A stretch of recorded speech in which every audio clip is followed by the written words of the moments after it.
உலகத்தில் நமக்கு வரக்கூடிய சோதனைகளை எல்லாம் பெரிய சோதனைகளாக எண்ணி கவலையடைந்து கொண்டிருக்கிறோமே. முஹம்மது ரசூலுடைய சோதனையை உணர்ந்து பார்த்தீர்களா?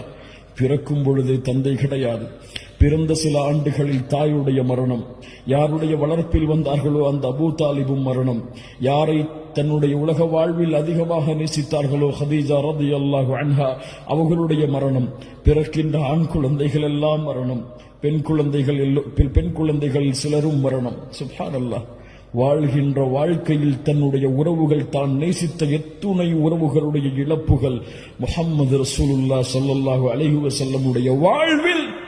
ஆனால் இந்த கஷ்டங்களும் துயரங்களும் முஹம்மது ரசூலுடைய வாழ்வில் ஒரு சிறிய இடத்திலாவது பிரதிபலித்திருக்கிறதா? அதுதான் ஒரு சமூகத்தை வழிநடத்தக்கூடிய தலைவருடைய தலைமை பண்பு. அல்லாஹ் அக்பர், அல்லாஹ் அக்பர். உன் கஷ்டத்தை உன்னில் புதை, உன் சிரமத்தை உன்னில் புதை. பிறருடைய முயற்சிக்காக, பிறருடைய வெற்றிக்காக இந்த உலகத்திலே எந்த கஷ்டம் வந்தாலும், எந்த பிரச்சனை வந்தாலும் நடந்து செல். அல்லாஹ் உன்னை பொறுப்பேற்று உன்னை நடத்தி செல்லுவான்.